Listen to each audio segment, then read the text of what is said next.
Bismillahirrahmanirrahim. Assalamualaikum warahmatullahi wabarakatuh. Apa kabar Bunda?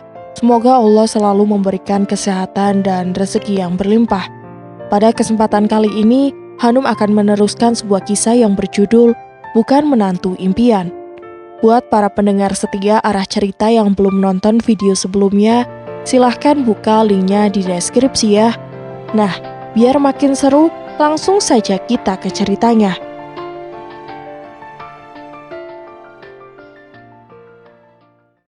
Dasar tak tahu malu, lagakmu saja sok berbakti pada ibu, tapi begitu diserai untuk mengurusnya, kau langsung kejang-kejang sampai ngompol.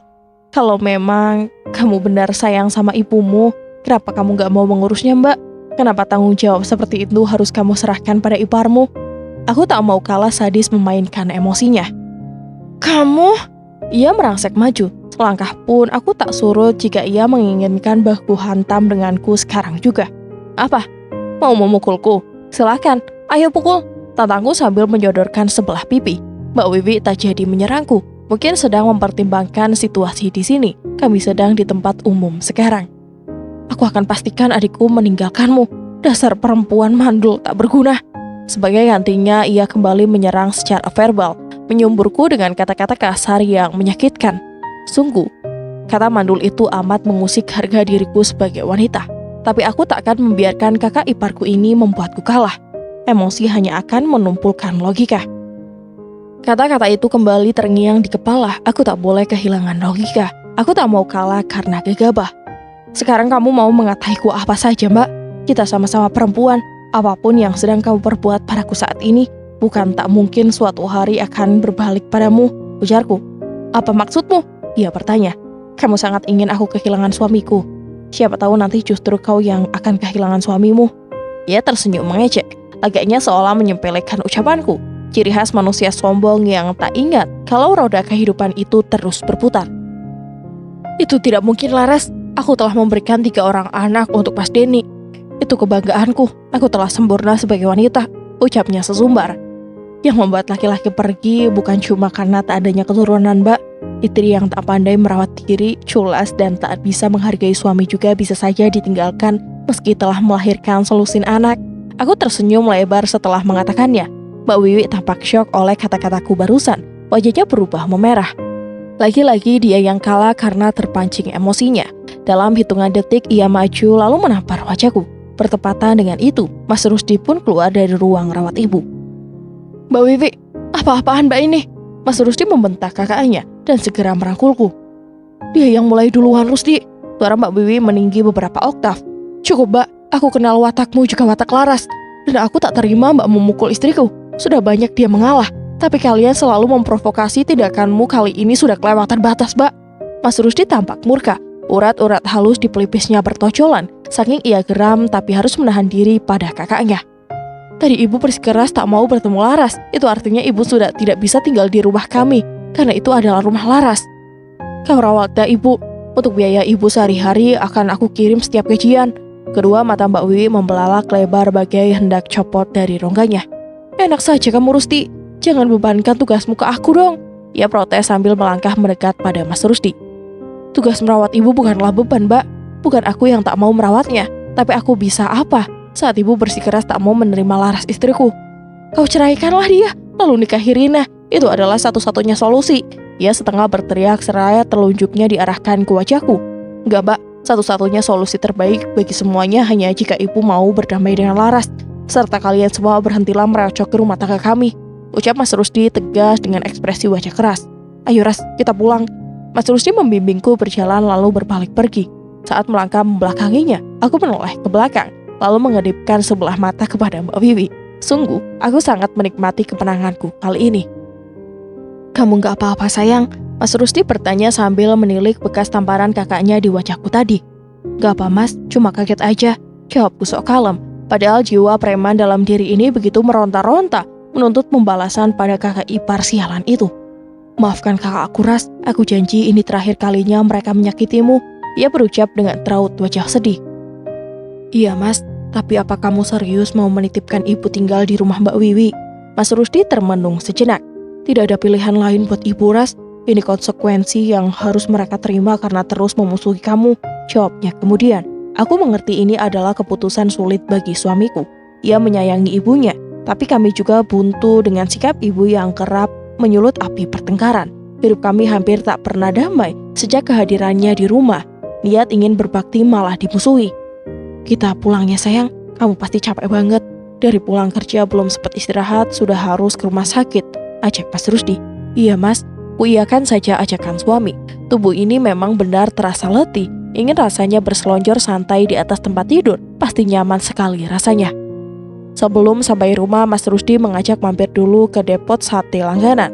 Mau makan di sini atau dibungkus saja, Ras? Ia meminta pendapat. Dibungkus aja mas, aku penat dan gerah banget rasanya, jawabku. Ya, mas ikut saja. Kamu mau sate apa? Ayam. Ia berkata lagi. Aku nggak usah deh mas, mas aja yang bungkus. Aku menjawab lemah. Loh, kamu dari sore lo belum makan Ras, nanti sakit. Mas Rusdi menatapku khawatir. Ya sudah, ayam aja deh mas, satenya aja ya, gak usah pakai lontong, pesanku. Mas Rusdi mengangguk lalu segera keluar dari mobil. Aku tinggal di dalam mobil dengan mesin dan AC yang menyala. AC mobil segera aku setel full. Entah mengapa hari ini aku merasa gerah. Badanku sampai terasa lemas, mungkin karena dehidrasi. Selera makan pun ikut menguap, dan lidah terus terasa pahit beberapa hari terakhir ini. Mas Rusdi kembali dengan membawa bungkusan yang berisi 2 porsi sate yang dibelinya. Ketika ia meletakkan bungkusan sate tersebut di belakang kursi yang ia duduki, mendadak hidungku mencium bau yang terasa menyengat hidung. Mas, bau apa ya ini? Ujarku sambil mengendus-ngendus bau yang kurasa mengganggu ini. Bau apa? Mas Rusdi bertanya heran dan malah ikut mengendus-ngendus seperti yang kulakukan. Nggak ada bau yang aneh kok Ras, cuma ada bau sate yang baru mas beli barusan. Akhirnya Mas Rusdi berkata setelah meyakinkan penciumannya sendiri bahwa tak ada bau aneh seperti yang kusangka tadi. Iya ya, bau sate mas, tapi kok aneh baunya? Aku mengernyit, masih merasakan aroma yang terasa tajam menusuk hidung. Bau daging bakar sama bau bumbu kacang ini sayang. Mas Rusdi lalu tergeletak menertawakanku. Aku terdiam membisu, bukan karena tersinggung ia menertawai, melainkan aku heran pada diriku yang terasa agak lain dari biasanya. Tubuhku cepat lelah, sepanjang hari bawaannya pengen rebahan saja. Nafsu makanku jadi makin berkurang dan aku acap kali merasakan pusing. Mungkin ini efek dari akibat kejadian demi kejadian yang mengenakan yang kualami sehingga aku menjadi stres. Sepanjang sisa perjalanan menuju rumah pun aku hanya diam sambil menutup hidung dengan tisu. Mabuk rasanya, perut pun seperti diaduk-aduk. Mas, boleh kecilin suara musiknya? Aku berkata pada Mas Rusdi. Suara musik yang mengalun pada audio mobil pun tiba-tiba terasa menggangguku. Kamu kenapa sayang? Ia malah bertanya khawatir sambil memandangiku. Kamu sakit ya? Ia bertanya lagi, sembari tangannya bergerak mengecilkan volume suara musik yang mengalun. Entahlah mas, akhir-akhir ini aku merasa kurang sehat. Sekarang kepalaku rasanya pusing, jawabku dengan suara lemah. Itu pasti karena kamu kecapean dan sering telat makan, Ras. Mungkin hanya itu tanggapan yang kuberikan. Aku sudah mulai tersiksa dalam perjalanan pulang kali ini. Ingin rasanya cepat sampai di rumah. Ketika akhirnya mobil berhenti di depan rumah, Mas Rusdi bergegas turun untuk membuka pagar. Aku sendiri rasanya semakin lemas dan tak punya tenaga untuk sekedar bergerak turun. Setelah membuka pagar, Mas Rusdi kembali ke balik kemudi dan membawa mobil masuk ke dalam halaman. Lalu ia kembali turun untuk mengunci pagar rumah yang tadi ia buka. Mas, aku langsung mandi dulu ya, pamitku. Langsung berjalan ke kamar mandi dan meninggalkan Mas Rusdi menyiapkan piring untuk menyalin bungkusan sate tadi. Di dalam kamar mandi, aku kembali merasakan mual, kali ini lebih kuat dibandingkan tadi. Mataku sampai berair saking aku menahan rasa mual yang terasa menyodok-nyodok ulu hati dan lambung. Setelah tak tahan lagi, aku pun akhirnya muntah. Tidak ada makanan yang keluar karena sejak pagi aku tak makan apa-apa, hanya air yang keluar dari tenggorokan ini. Ras, kamu baik-baik aja kan di dalam? Mas Rusdi bertanya dari balik pintu kamar mandi yang tertutup. Iya mas, aku gak apa-apa kok, sautku sambil menatap wajah di depan cermin oval yang terpasang di dinding kamar mandi. Kayaknya kamu beneran masuk angin itu sayang, pas kerokin habis mandi, mau? Aku tak bisa menjawab karena sensasi mual itu kembali menyerang. Aku pun muntah lagi. Ya Allah, kenapa aku jadi begini? Perutku rasanya kram karena otot-otot perut ikut tertarik karena muntah tadi. Tuh kan, Mas Rusdi masih di situ ternyata. Mas bikinin jahe hangat ya. Iya boleh mas, makasih, sahutku. Setelah terasa agak ringan kepalaku serta rasa mual mereda, aku pun cepat-cepat mandi. Air hangat pun mengucur dari pancuran shower di atas kepalaku. Segar, tapi sensasi hangat terasa di kulit. Menyenangkan sekali rasanya tubuh yang penat ini diguyur air hangat dari ujung kaki hingga ujung kepala. Selesai membersihkan diri dan memakai handuk, aku pun keluar dari kamar mandi.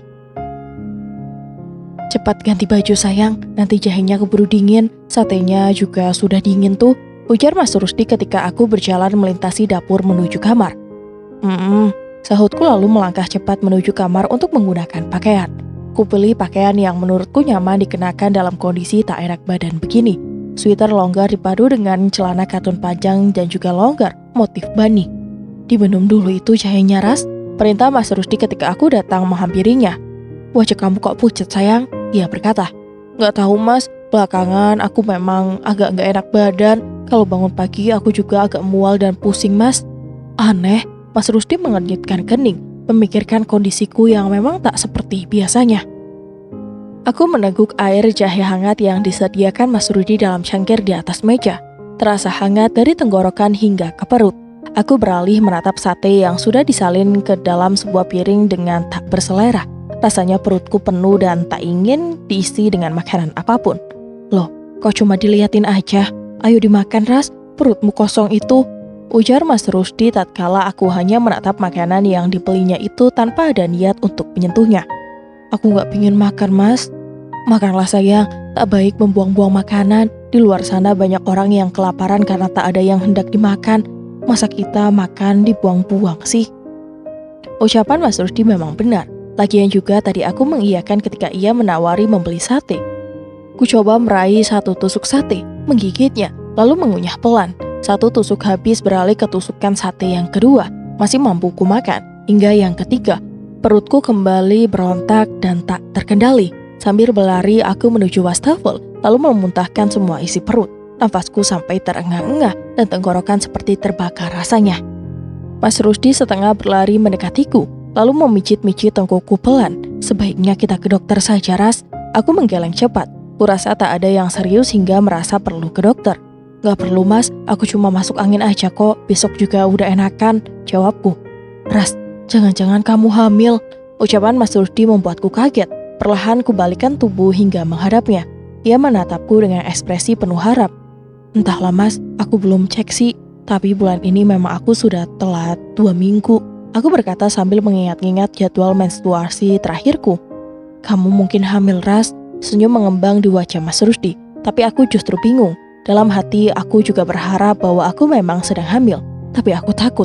Jika ternyata kami hanya salah duga, aku takut Mas Rusdi akan kecewa jika ternyata aku tidak hamil. Mas pergi ke apotek dulu ya, ujarnya tiba-tiba. Mau beli apa mas? Tanyaku bingung. Mau beli test pack. Kedua matanya menatapku dengan binar bahagia. Membuatku makin resah gelisah. Kok kamu gak semangat gitu sayang? Ia tampak kecewa. Bahagia yang tadi sempat terpancar di matanya seketika meredup. Aku jadi merasa tak enak. Bukan begitu mas, hanya saja aku khawatir jika ini hanya masuk angin biasa. Sementara kita sudah terlanjur terlalu berharap, jawabku lirih. Apapun hasilnya mas akan menerima dengan lapang dada sayang. Sekarang mas mau ke apotek dulu. Kamu di rumah sendirian gak apa-apa kan? Kedua tangannya bertopang di atas bahuku. Aku hanya bisa mengangguk menjawab pertanyaannya. Ia buru-buru meraih kunci motornya, lalu melangkah keluar rumah. Aku mendesah pelan, dengan tangan memegang perut. Semoga saja kali ini penantian panjang ini segera terjawab oleh kabar bahagia, bisik hatiku lirih. Ayo sayang, cepat, kamu tes gih.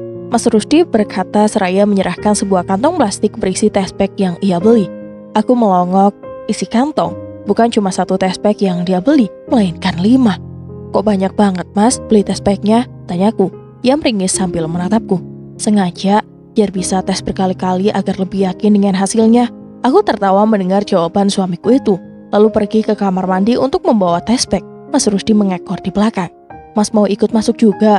Aku menggodanya di depan kamar mandi. Ia menggeleng sambil nyengir. Enggak ah, mas takut, ia berkata. Kenapa? Ucapku. Takut kalau ikut masuk ke dalam nanti mas justru ingin melakukan lebih selain cuma nemenin kamu sayang. Dasar, aku tertawa, lalu menutup pintu dalam kamar mandi. Setelah buang air dan menampung ureneku di dalam wadah, dengan berdebar aku mencelup test pack tersebut. Di bungkusnya tertera butuh sekian puluh detik sampai keluar hasilnya. 1 garis yang berarti negatif atau 2 garis yang berarti positif. Sembari menunggu, doa dalam hati ini semakin kencang kulantuykan agar hasilnya seperti harapan kami. Dan mata ini pun terbelalak lebar ketika aku lihat perlahan 1 garis tambahan itu muncul. Awalnya samar, namun semakin lama semakin terang warnanya. 2 garis. Ya Allah. Tubuh ini bergetar karena begitu bahagia. Aku masih membelalak menatap test pack di tanganku. Takut jika 1 garis yang muncul belakangan tadi menghilang. Konyol memang pikiranku, tapi sungguh aku begitu bahagia. Laras, gimana? Mas Rudi bertanya dari luar. Ia sudah penasaran akut sepertinya. Aku lantas cepat membuka pintu. Kelihatan sekali wajah suamiku itu datang dengan harap-harap cemas. Gimana sayang? Ia mengulang tanya. Tara, teriakku gembira sambil menunjukkan hasil test pack kepadanya. Positif sayang. Aku mengangguk cepat. Wajah suamiku berubah sendu. Kulihat tiba-tiba air matanya menggenang. Ya Allah, terima kasih sayang. Terima kasih. Ia langsung memelukku erat. Melihatnya begitu bahagia, aku pun tak urung ikut menangis. Kami berpelukan sambil menangis tanpa suara. Tapi dalam hati kami lantunkan ucapan terima kasih tanpa henti kepadanya. Sepanjang malam, kedua mata ini rasanya sulit terpejam. Berbagai rasa bercampur baur dalam benak. Mas Rusdi pun sama. Kami terus saja berbincang mengenai kebahagiaan baru yang Allah hadirkan di tengah-tengah kami. Sesuatu yang hampir membuatku putus asa dan menyerah karenanya. Bukan karena aku tak sabar, namun tekanan dari mertua serta nyinyiran dari orang sekitarlah yang membuat diri ini lelah. Tak henti Mas Rusdi mengelus perutku yang masih rata karena janin dalam rahimku ini masih sangat kecil sekali usianya. Kabar baik ini harus segera kita beritahu kepada keluarga kita, Ras, terutama Mbak Wiwi, biar mulutnya berhenti berkata yang tidak-tidak tentang kamu. Mas Rusdi berkata. Aku menoleh, menatap ke arahnya yang berbarik bersisihan denganku. Sekarang aku sudah tidak peduli dia mau bilang apa tentangku, Mas. Aku sudah sangat bahagia dengan kehadiran calon anak kita di perut ini. Walau seisi dunia menjahatiku pun, aku tak akan peduli karena aku terlalu sibuk berbahagia dengan calon anak kita. Balasku sambil tersenyum tipis. Aku sungguh-sungguh dengan kata-kataku barusan. Iya sayang, kamu benar. Tapi setidaknya aku ingin kakak dan ibuku berhenti merendahkan kamu. Kamu gak mandul, kamu bisa mengandung dan akan melahirkan banyak anak untuk meneruskan keturunan kita. Mas Rusdi memelukku gemas sembari menciumi pipiku berkali-kali. Jenggot sama kumisnya tajam sungutku sambil memegang pipiku yang terasa geli campur perih. Oh iya, maaf ya sayang, maaf. Ia berkata maaf, tapi kembali menciumi pipiku hingga aku menjerit-jerit kegelian. Malam ini kami berdua sungguh bahagia. Ketika aku bangun pagi, Mas Rusdi sudah tidak ada di sisiku. Kemana dia? Kenapa tak membangunkanku untuk sholat subuh? Aku pun segera turun dari tempat tidur. Agak pusing kepala ini selain karena kurang tidur.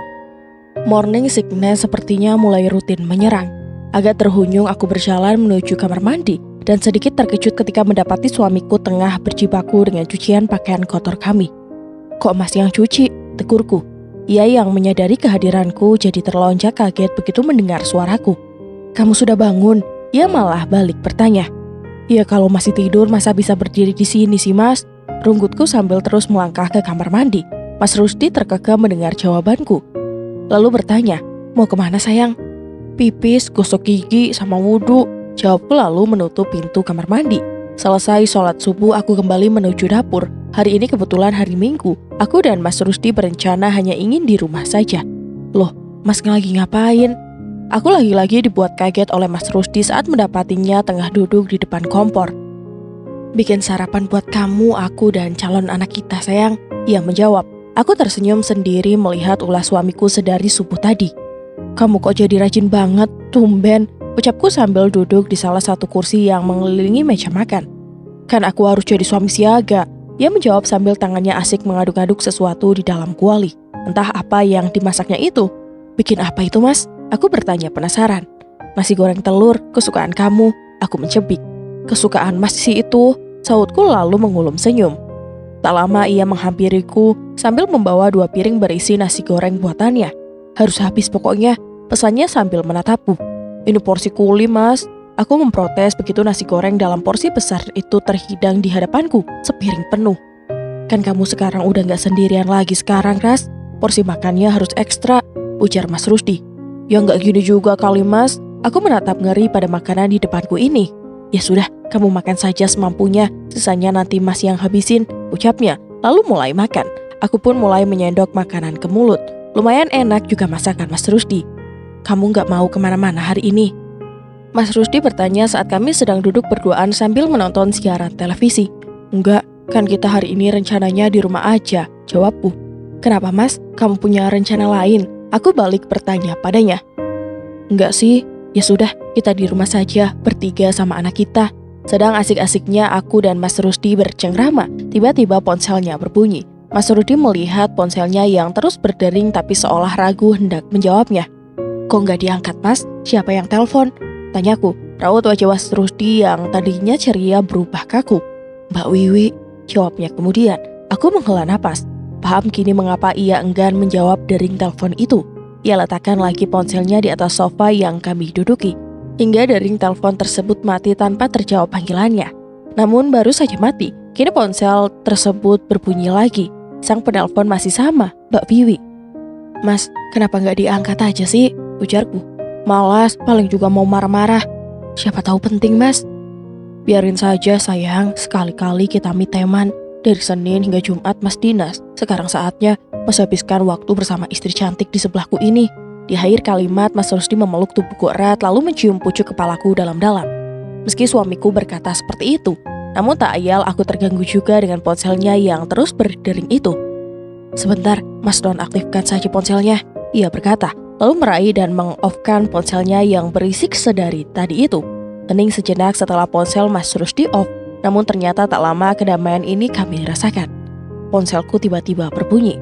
Aku yang sedang asik menyimak jalan cerita drama yang sedang ku tonton, jadi sedikit terkejut. Terlebih saat ku tahu siapa yang menelpon, Mbak Wiwi. Mas, Mbak Wiwi telepon ke nomorku nih. Kutunjukkan ponsel pada Mas Rusdi yang langsung mengerang kesal. Mau apa sih dia? Mas Rusdi tampak sedikit gusar. Mungkin penting, Mas, ujarku. Mas Rusdi hanya diam, tapi jelas wajahnya menunjukkan rasa jengkel. Mau kamu atau aku yang jawab, Mas? Tanyaku. Sini, Mas aja. Ia mengambil alih ponselku lalu menjawab telepon dari kakaknya tersebut. Iya, Mbak, ada apa sih telepon terus? Ujar Mas Rusdi. Aku tidak bisa mendengar apa yang dikatakan Mbak Wiwi di seberang sana, karena Mas Rusdi tidak mengaktifkan loudspeakernya. Ya pokoknya kalau ibu nggak bisa damai sama Laras, aku nggak bisa bawa ibu tinggal di sini. Apalagi kalau sampai ibu ngotot mau bawa Rina tinggal di sini juga. Ku dengar Mas Rusdi berkata lagi. Aku menarik napas, berat dan dalam. Lagi-lagi dua ular itu yang jadi topik bahasan. Ya sudah, Mbak bawa saja ibu dan Rina tinggal di sana. Gak ada, Laras sedang istirahat. Jangan diganggu dia, istriku sedang hamil. Aku tidak mau dia stres dan tertekan, Mbak. Mas Rusdi berkata. Lalu aku segera mematikan teleponnya. Dia menyerahkan kembali ponsel ke tanganku dengan wajah keruh. Kenapa, Mas? Selidikku curiga. Ibu hari ini sudah diperbolehkan pulang dari rumah sakit, Ras. Mbak Wiwi ingin membawa ibu kembali tinggal di sini. Sedang ibu bersikeras ingin membawa Rina juga. Jelas Mas Rusdi. Kekesalan tergambar jelas di wajahnya. Aku tak tahu harus berkomentar apa. Lagi-lagi keluarga Mas Rusdi menempatkan kami dalam situasi pelik. Membawa Rina yang hendak dijodohkan dengan suamiku tinggal di sini, di rumahku sendiri. Sama saja aku tidak dianggap. Sayang, jangan khawatir, aku tidak akan pernah membiarkan kamu stres karena keluargaku lagi. Ibu tidak akan pernah kembali ke sini jika ia mempertahankan keinginannya yang tak masuk akal itu, ucap Mas Rusdi setelah beberapa saat. Lalu di mana ibu akan tinggal, Mas? Tanyaku. Sementara biar Mbak Wiwi dulu, untuk kebutuhan ibu sehari-hari nanti akan ku transfer uang kepada Mbak Wiwi. Jawabnya sambil membuang nafas kasar. Lalu Mbak Wiwi mau? Tanyaku lagi. Padahal sudah bisa ku tebak jawabannya, tapi aku hanya ingin sekedar memastikan. Mas Rusdi menggeleng pelan, kemudian menjawab. Mau gak mau Mbak Wiwi harus mau, Ras. Apalagi dia sangat mendukung ibu membawa Rina. Biar dia saja yang menampung gadis itu. Dalam hati aku bersorak senang. Rasain kamu, Mbak Wiwi.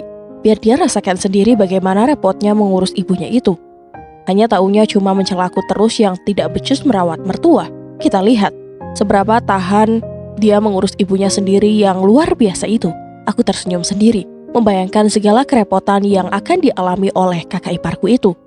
Malah senyum-senyum. Mas Rusdi menegurku, kami saling berpandangan. Detik kemudian kami berusaha tergelak bersama. Aku jahat gak sih mas? Tanyaku sesaat setelah tawa kami meredah. Jahat dari mana? Mereka lah yang justru sering menjahati kamu. Tapi mulai sekarang jangan khawatir ya. Akan ada mas untuk menjaga dan melindungi kamu beserta calon anak kita, Ras. Tangan Mas Rusdi bergerak menyelipkan rambutku ke belakang daun telinga. Aku mengangguk, mempercayai kata-katanya.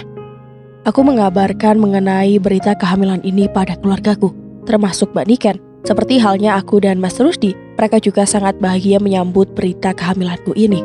Mama bahkan mendadak rewel dengan selalu mengingatkan ini dan itu padaku.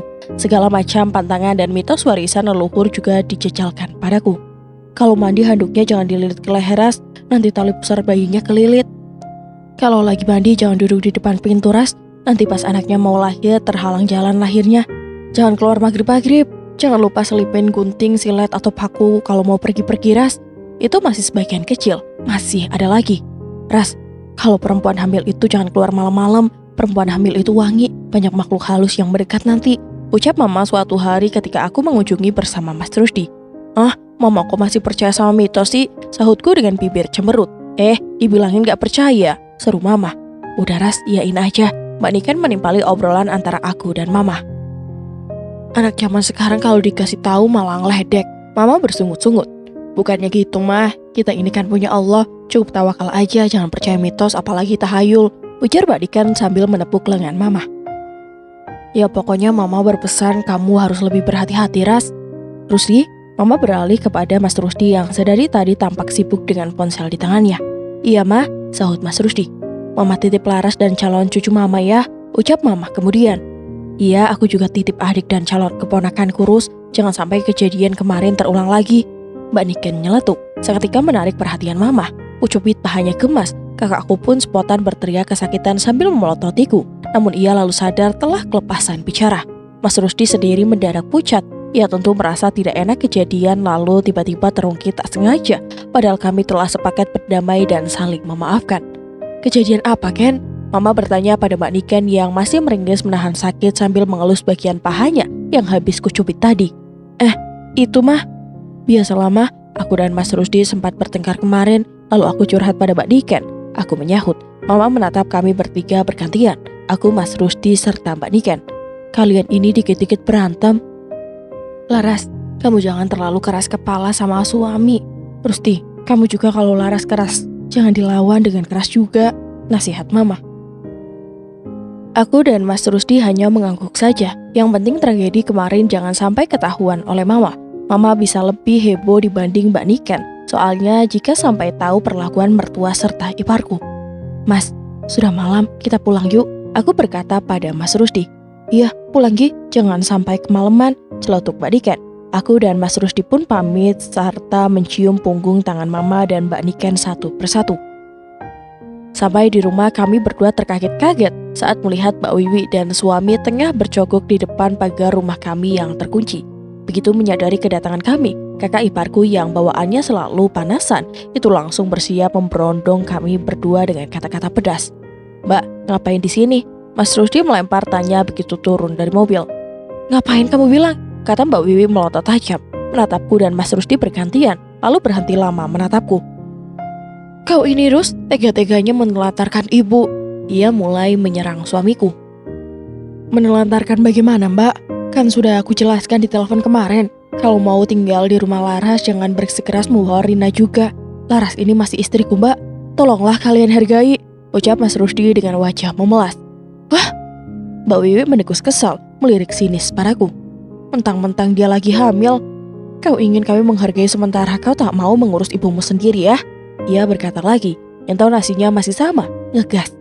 Mbak, aku gak hamil-hamil kalian anggap salah. Sekarang aku hamil pun masih saja disalahkan. Anak ibu bukan cuma Mas Rusdi, bahkan juga anaknya. Lucu sekali rasanya ngeliat Mbak Kuar-Kuar bagai pahlawan, tapi sendirinya juga gak mau merawat ibunya sendiri. Diam kamu! Ia membentakku, tidak terima dengan kalimatku yang dirasanya menyudutkan, namun berisi kebenaran. Sudah Mbak, pulanglah, ini sudah malam, kami mau istirahat. Mas Rusdi berkata, mengusir Mbak Wiwi secara halus. Ia kemudian bergerak untuk membuka gembok pagar yang terkunci. Jemput ibu besok. Seolah itu adalah perintah yang harus kami turuti. Mau tidak mau, suka tidak suka, Dengan wajah angkuh dia menarik tangan suaminya yang sedari tadi hanya berdiri bagai penonton. Mas, mungkin sebaiknya kita bawa ibu tinggal di sini. Kita jemput saja besok, Mas. Gak enak rasanya kita selalu disalahkan begini oleh kakakmu. Aku berkata begitu saat kami sudah berada di dalam kamar. Jujur, aku memang merasa tak nyaman. Mas Rusdi menghela napas panjang. Ekspresi wajah suamiku itu tampak gelisah. Mas Rusdi tegah gundah. Aku dapat merasakan itu, meskipun ia mencoba menutupinya dariku. Aku khawatir, Ras, ibu itu orangnya keras. Ditambahi lagi sekarang sikapnya kekanakan. Kamu akan repot dibuatnya seperti kemarin. Mas Rusdi berkata setelah beberapa saat bungkam. Aku tak menyalahkan ucapan suamiku. Memang benar begitu adanya sikap ibu yang kerap membuat senewan. Namun semenjak aku mulai mengandung, sedikit demi sedikit pemikiranku mulai berubah. Kelak kami pun akan menjadi tua dan makin cerewet pada anak-anak kami. Aku tak mau jika di masa tua kelak anak-anak kami akan menolak merawat kami karena kami dianggap mulai cerewet dan merepotkan mereka.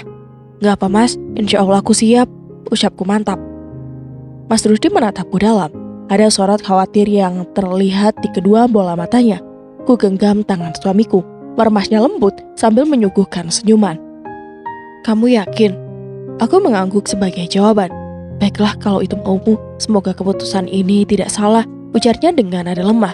Merawat orang tua kita tentu bukan keputusan yang salah, Mas. Allah yang akan mengganjar setiap perbuatan manusia, baik ataupun buruknya. Semoga usahaku berbakti pada ibu akan berbuah manis di kemudian hari. Meski kebaikan itu kelak bukan aku yang menerimanya, tapi setidaknya malaikat telah mencatat niat baik ini. Lanjutku.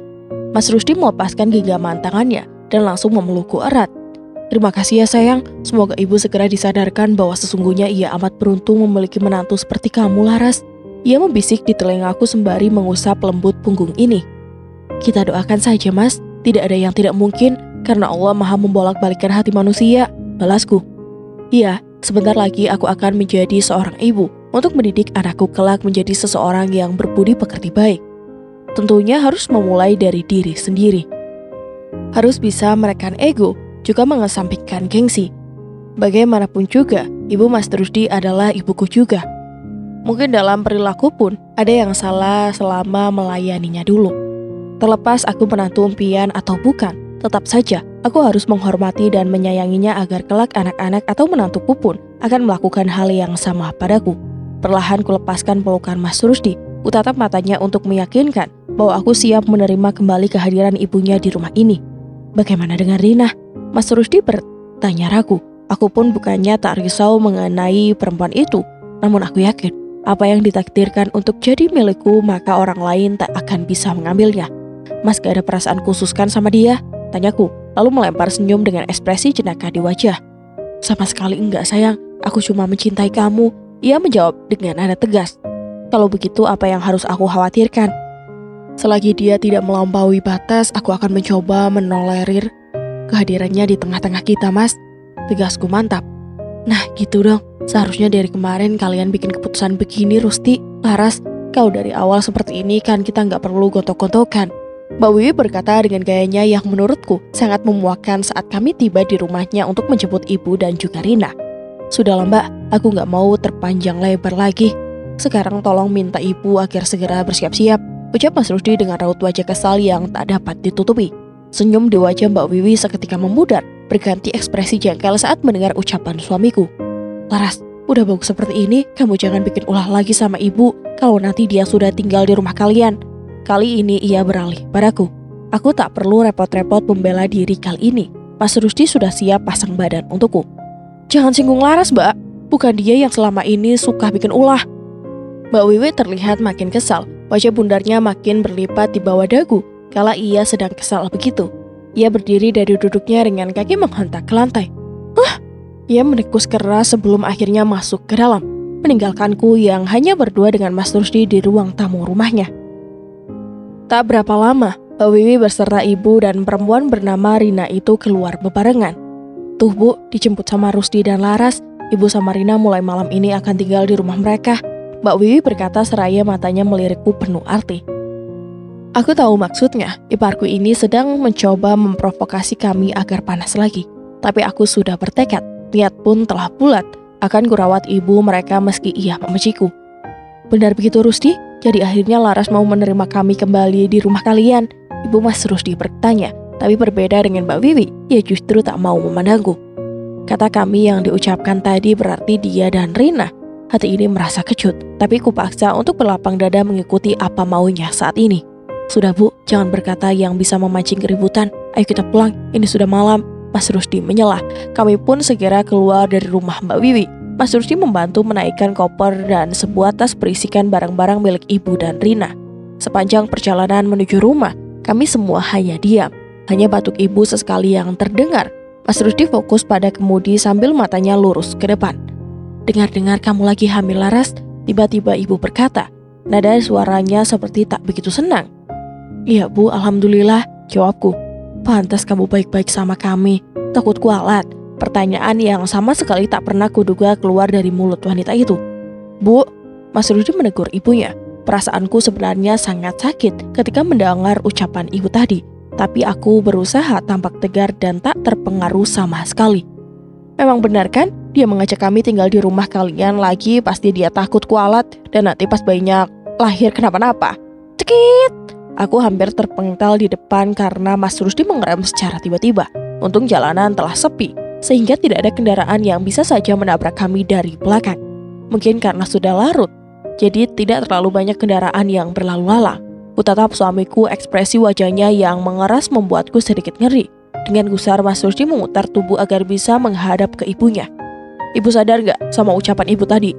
Yang ada di dalam perut Laras ini anakku juga. Ibu nyumpahin macam-macam tadi. Nada suaranya keras, syarat emosi yang siap meledak. Ibu. Mas Rusdi menggelengkan kepalanya dengan raut wajah penuh celah. Iya, sikap ibu sebenarnya memang patut untuk dicela. Sebagai orang tua sekaligus calon nenek, bukannya mendoakan untuk keselamatanku dan juga calon anakku, ibu malah berkata yang tidak-tidak. Jika menuruti perasaan, pastinya sudah kubalas kata-kata ibu dengan kalimat yang lebih pedas sekaligus menyakitkan. Tapi tidak. Aku sudah bertekad akan memperlakukan ibu dengan baik, tak peduli apapun yang dikatakannya. Mas, sudah. Kubelai lembut tangan suamiku untuk meredakan amarahnya. Sementara ibunya mulai terisak di belakang sekarang. Aku mohon Bu, jangan buat aku terpaksa durhaka pada ibu. Kalau bukan karena Laras yang membujuk, tidak akan mau aku menjemput ibu di rumah Mbak Wiwi.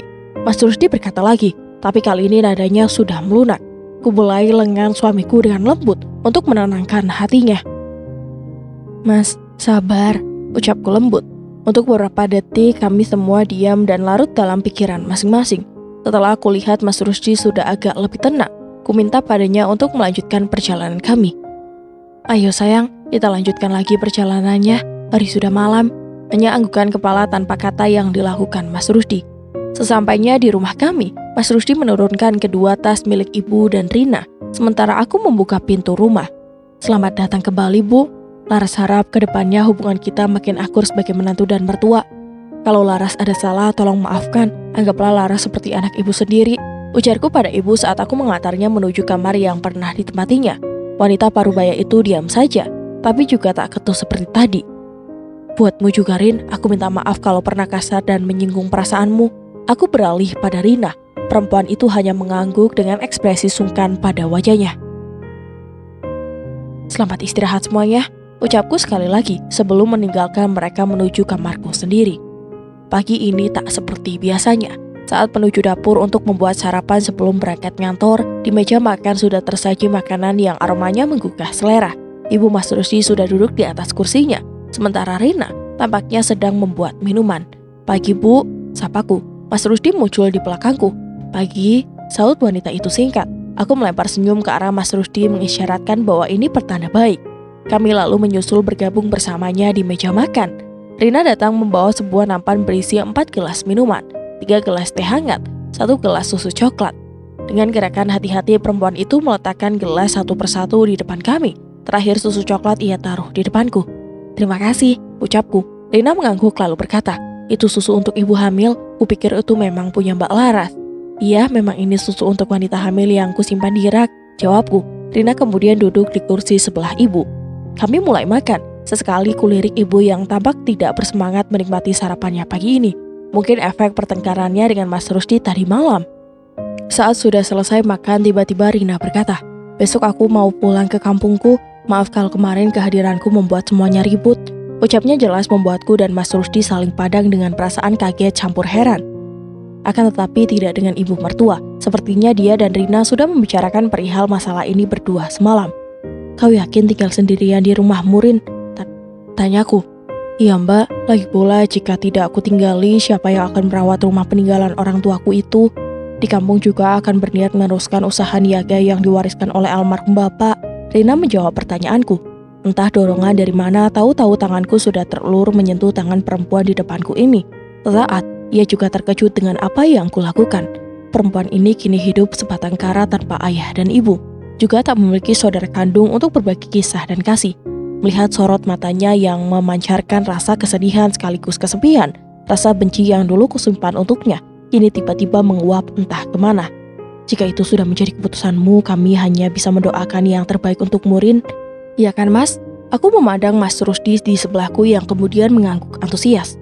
Terima kasih Mbak Laras, Mas Rusdi. Sekali lagi aku mohon maaf jika telah membuat suasana di rumah ini jadi tak nyaman karena tamu tak diundang sepertiku. Rina sedikit menundukkan wajah. Ucapan Rina itu mengakhiri obrolan kami pagi ini. Selanjutnya, aku dan Mas Rusdi sama-sama berangkat menuju kantor masing-masing. Hati-hati di jalan ya Rin, semoga selamat sampai tujuan. Jangan lupa berkabar kalau sudah sampai. Aku berkata pada Rina ketika kami mengantarkannya ke stasiun Gambir.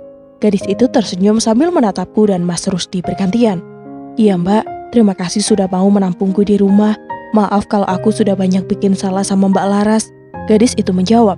Bibir Rina tersenyum, tapi matanya kini menatap sendu, menunjukkan betapa dalam sesal itu karena sempat hendak jadi perusak. Aku tersenyum padanya, kerungkuh perempuan itu dalam pelukan sesaat, lalu melepaskannya lagi. Rina kemudian berlari menghampiri ibu mertuaku yang sedari tadi tak banyak bicara. Dari raut wajahnya jelas ia sedih.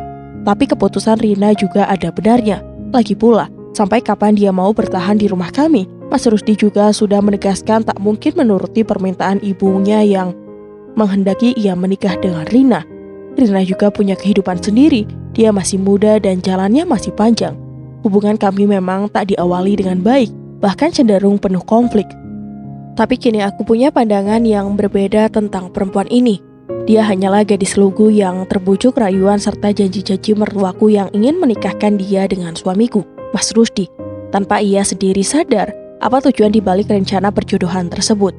Bude, Rina mohon pamit. Maaf kalau Rina ada bikin salah ke Bude ya. Gadis itu meraih tangan mertuaku lalu menciumnya penuh takzim. Tetesan air mata mulai mengalir dari pelupuk mata ibu yang keriput. Dipeluknya Rina seperti yang kulakukan tadi. Hati-hati Nduk di jalan, maafkan Bude karena... Ucapan ibu tak selesai karena bis yang akan membawa Rina pulang ke kampungnya telah siap berangkat. Sebelum ia naik ke atas bis, sejenak ia memandangi kami semua dengan tatapan kesedihan. Ketika orang-orang mulai berdesakan naik ke dalam bis, Rina pun segera menyusul setelah melambaikan tangannya pada kami sebagai ucapan perpisahan. Entah kenapa, melihat pemandangan ini hati pun dihinggapi perasaan penuh campur sedih. Tanpa terasa, pipiku telah basah oleh air mata. Sudah, jangan menangis. Rina akan menemukan kebahagiaan sendiri kelak. Dia sudah dewasa, dia tahu apa yang harus dilakukannya Laras. Kita cukup membantunya dengan doa agar tidak salah jalan. Mas Rusdi berkata seraya meletakkan tangan kanannya di bahu kiri dan kananku. Iya mas, kamu benar, ucapku lemah. Ayo bu, kita pulang. Mas Rusdi berkata pada ibu yang tampak menyusut air mata dengan ujung jilbabnya. Tanpa banyak kata, mertuaku itu pun nurut, dan kami pun berjalan bersama-sama menuju parkiran. Ras, kamu gak apa, masih terus bekerja, apa gak resign aja? Bukan apa-apa, mas khawatir pada kesehatanmu. Atau kita perlu mencari asisten rumah tangga untuk bantu-bantu, ucap Mas Rusdi ketika kami sedang berada di peraduan. Aku menimbang sejenak.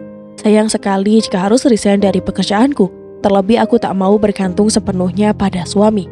Semua manusia bersifat dinamis, bisa berubah sewaktu-waktu. Sekarang Mas Rusdi memang sudah menjadi suami yang baik, tapi entah di masa depan. Bukannya aku suuzon pada suami sendiri, toh nyatanya aku pernah mengalami sendiri belum lama ini. Kebanyakan menantu perempuan yang tidak bekerja dianggap menyusahkan oleh keluarga suami. Dianggap jadi benalu karena hanya mengharapkan dari suami. Padahal urusan mencari nafkah itu mutlak tanggung jawab suami. Karena itu, selagi bisa mandiri, aku akan berusaha tetap mandiri tanpa menjadi beban bagi siapa-siapa. Aku gak mau resign dulu mas, Kalau usul Mas yang ingin menjadi asisten rumah tangga ya boleh juga sih, jawabku sambil memeluk guling membelakanginya. Aku mulai ngantuk. Tiba-tiba sebuah lengan tersambit di lenganku, lengan Mas Rusdi. Diajak ngobrol kok malah membelakangi sih? Ia berkata dengan bibir yang didekatkan di telingaku, membuat otomatis geli sambil terkikik pelan. Mas Rusdi justru makin menggelitiki pinggangku, lalu menarikku masuk ke dalam pelukannya. Memasuki dapur pagi ini, suasana terasa sunyi. Biasanya ibu sudah mendahului aku bangun ketika masih ada Rina kemarin. Apa karena sekarang Rina sudah tidak ada, makanya ibu jadi enggan keluar kamar. Kuputuskan untuk tidak terlalu memikirkannya, lalu membuat sarapan pagi ini. Sekarang untuk makan siang dan malam, aku sudah tidak perlu memikirkannya lagi. Melalui Rahmi sahabat dekatku di kantor, aku kini berlangganan catering pada salah satu usaha rumahan yang khusus membuka usaha jasa catering yang siap antar ke rumah. Setidaknya, aku tak perlu khawatir memikirkan untuk makan ibu di rumah ketika kami tinggal beliau bekerja. Pemilik catering itu seorang janda muda dengan satu anak, Mbak Rini namanya. Saat pertama kali bertemu denganku, aku langsung kagum pada kemandirian wanita itu. Berdasar hasil gibah tipis-tipis dengan Rahmi di kantor, ku ketahui jika suami Mbak Rini kecantol perempuan lain dan lelaki itu lebih memilih keselingkuhannya. Satu lagi contoh bahwa wanita harus mandiri agar tak seperti layangan putus ketika kekasih hati memilih pergi bersama yang lain. Kepada Mbak Rini ku katakan bahwa ibu mempunyai penyakit hipertensi. Karena itu, ku minta padanya agar menyediakan makanan yang tidak memicu penyakit ibu kambuh. Sejauh ini, aku pun cukup puas dengan makanan yang selalu diantar oleh Mbak Rini melalui kurir. Hanya saja, ada hal lain yang menggajal pikiranku kini. Makin hari tubuh ibu mertua semakin kurus, kedua matanya tambah cekung dan ia lebih banyak mengurung diri di kamar. Kami hampir tak pernah berbincang, karena ia menganggap seolah aku ini adalah orang asing. Ada sedih yang terpendam di hati karena sikapnya itu. Padahal aku telah berusaha maksimal dalam hal melayani dan mengurus segala keperluannya. Bukan pula aku merasa lebih baik dari anak kandungnya Mbak Wiwi, yang bahkan tak pernah datang menyambangi ibu ke rumah. Kakak iparku itu seolah berlepas tangan dan tak ingin direpotkan oleh ibunya sendiri. Ibu mau pulang ke rumah Wiwi. Tidak ada angin dan tidak ada hujan. Kalimat itu tiba-tiba tercetus dari mulut ibu ketika kami sedang menikmati makan malam bertiga. Aku dan Mas Rusdi saling pandang keheranan, perasaan sedikit tak nyaman. Takut-takut jika ada sikapku yang membuatnya tersinggung dan memutuskan untuk tinggal bersama Mbak Wiwi. Kenapa Bu? Apa aku telah berbuat salah kepada ibu? Tanyaku dengan nada hati-hati. Enggak, tapi ibu mau ke rumah Wiwi saja. Di sini ibu kesepian, gak ada teman ngobrol. Di rumah Wiwi kan ibu bisa sambil ngomong cucu. Jawab wanita sambil menatap Mas Rusdi. Padahal akulah yang bertanya tadi. Apa ibu yakin mau tinggal di sana? Mbak Wiwi kemarin, Mas. Aku menyela ucapan suamiku. Tahu apa yang akan ia katakan dan aku tak ingin ibunya jadi kecil hati. Biarlah dia mengetahui sendiri nanti. Jadi bersikeras ingin tinggal di sana. Toh aku pun tidak bisa memaksanya tinggal jika ia merasa kesepian di sini. Mas Rusdi menarik nafas panjang lalu berkata, "Kapan ibu mau diantar ke sana?" Kami berdua diam menunggu jawaban ibu. "Besok," jawabnya. "Ya sudah, besok malam kami antar ibu ke rumah Mbak Wiwi," jawab Mas Rusdi lalu menatapku. "Biar nanti Laras bantu ibu beberes ya." Aku menawarkan bantuan pada ibu, tapi wanita itu malah menggeleng. "Ibu sudah beberes tadi. Besok tinggal di bawah saja," ia berkata. Ya sudahlah, jika ini yang ibu inginkan, aku bisa apa? Usahaku untuk berbakti sudah maksimal dengan menekan ego sendiri. Dan itu sungguh tak mudah. Aku dan ibu menunggu di dalam mobil. Sementara Mas Rusdi membereskan barang-barang milik ibu di bagasi. Tak lama ia pun masuk ke dalam mobil. Setelah selesai kami pun melanjutkan menuju rumah Mbak Wiwi. Mas Rusdi memacu kendaraan dengan kecepatan sedang. Sesekali mataku mengintip ke arah spion yang ada di atasku, melirik ibu yang terlihat gelisah. Entah kenapa, firasatku pun mengatakan akan terjadi sesuatu yang tak mengenakan. Aku khawatir akan sambutan Mbak Wiwi nantinya. Mas Rusdi sendiri kulihat cukup tenang sambil mengemudi mobil. Tidak ada gurat khawatir atau gelisah di wajahnya. Ia bahkan sempat-sempatnya menawariku untuk membeli buah mangga kesukaanku semenjak masa kehamilan trimester awal ini. "Gak usah Mas, nanti saja belinya. Di rumah kan masih ada semangka. Nanti malah mubazir," tolakku. Setelah hampir 25 menit menempuh perjalanan, kami pun sampai di rumah Mbak Wiwi. Kebetulan ia terlihat sedang duduk di depan teras bersama suaminya, Mas Denny. Melihat mobil kami terparkir di depan rumahnya, Kakak iparku itu segera bangkit dan berjalan mendekati pagar dengan wajah tak senang. Entah dia memang tak senang dengan kehadiran kami, ataukah memang begitu bawaan ekspresi wajah iparku yang nyaris tak pernah senyum itu. Assalamualaikum. Mas Rusdi turun terlebih dahulu dan mendekati Mbak Wiwi dan Mas Denny. Aku menyusul turun, diikuti oleh ibu yang duduk di jok belakang. Waalaikumsalam. Ada apa kemari, Rus? Sambut Mbak Wiwi tak ramah. Terlebih ketika ia melihat aku dan ibu juga ikut. Kau bawa ibu segala? Ia bertanya lagi, sama sekali tak sungkan untuk menutupi ketidaksukaannya melihat ibunya sendiri datang. Ibu minta diantar ke sini, Mbak. Katanya pengen tinggal sama Mbak Wiwi. Jawab Mas Rusdi. Apa? Wajah iparku itu seketika terlihat gusar mendapat jawaban adiknya. Kaget seperti habis kesambar geledek. Kenapa? Pasti gara-gara istrimu itu ya? Bikin ulah apa lagi dia? Hah? Mbak Wiwi langsung main tuduh ke arahku yang selalu dijadikannya kambing hitam. Bukan karena Laras, Mbak. Ibu sendiri yang minta diantar ke sini. Kalau nggak percaya, tanya saja pada ibu. Jawab Mas Rusdi mulai tidak senang dengan rangkaian kakaknya yang masuk kategori sumbu pendek itu. Perempuan bertubuh gempal itu mengendus kesal sambil membuang muka ke arah ibunya yang berdiri tak jauh dariku. Dengan langkah cepat, ia menghampiri ibu.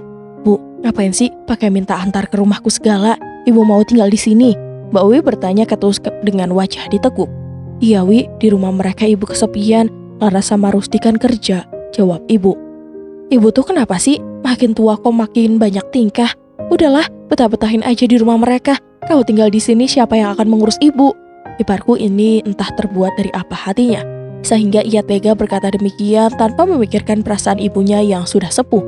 Dek, bawa ibu masuk dulu kek. Masa ngomong di depan rumah kayak gini? Gak enak diperhatiin tetangga. Mas Denny berkata dengan suara rendah. Mbak Wiwi kembali mendengus kesal. Ya sudah, ayo masuk. Ia langsung membalikkan badan, bahkan tanpa menunggu ibunya. Ia terus saja masuk ke dalam rumah. Ayo Bu, gami tangan ibu Mas Rusdi dan menuntunnya pelan masuk ke dalam rumah. Sepintas kulihat, wajah tua itu begitu sendu. Hatinya pasti terluka akan sikap anak perempuannya. Kami semua duduk di ruang tamu yang tidak begitu luas. Mbak Wiwi terus saja memasang wajah masam. Kalau ibu memang mau tinggal di sini bersama kita, ya nggak apa-apalah, Dek. Mas Denny membuka obrolan. Enak aja kamu ngomong, Mas. Mau ditaruh di mana ibu kalau tinggal di sini? Laras, pasti kamu deh yang bikin ibu nggak betah ikut kalian. Asal kamu tahu ya, Ras, aku juga sedang hamil anak keempat sekarang. Mikir dong kalian kalau mau ninggalin ibu di sini. Ujarnya dengan emosi yang meledak-ledak. Mendengar ia mengaku sedang hamil, tak ayal aku pun kaget. Tak menyangka di usianya yang hampir 40 tahun, ia justru mengandung calon anaknya yang keempat. Tenang, Dek, gak usah emosi gitulah kamu. Ujuk Mas Denny lembut pada wanita berhati batu tersebut. Biar nanti ibu bisa bantu-bantu ngemok anakmu, Wi. Ari, Adi, dan Rena kan masih kecil-kecil. Ibu kesepian di rumah Laras dan Rusdi. Ibu berkata pelan, bernada memohon. Sorot matanya begitu menggibah pada Mbak Wiwi, anak kandungnya sendiri. Tuh, ibu tahu anak-anakku masih kecil-kecil, sedang ibu sendiri saja sakit-sakitan. Gimana mau bantu ngomong anak-anak? Yang bener aja, Bu. Duh, bukan main gemas aku pada kakak suamiku yang satu ini. Mulutnya seolah tak pernah dididik sopan santun, apalagi bicara pada orang tua. Dalam hati aku beristighfar berkali-kali sambil mengusap perutku. Semoga hamba kelak dikaruniai anak-anak yang soleh dan soleha ya Allah, lirikku cukup dalam hati. Pokoknya ibu tetap mau tinggal di sini. Ibu yang tadi terus-terusan memohon, kali ini berkata dengan nada tegas. Ia menatap tajam pada Mbak Wiwi yang hendak protes. Begini perlakuanmu pada ibumu, Wi.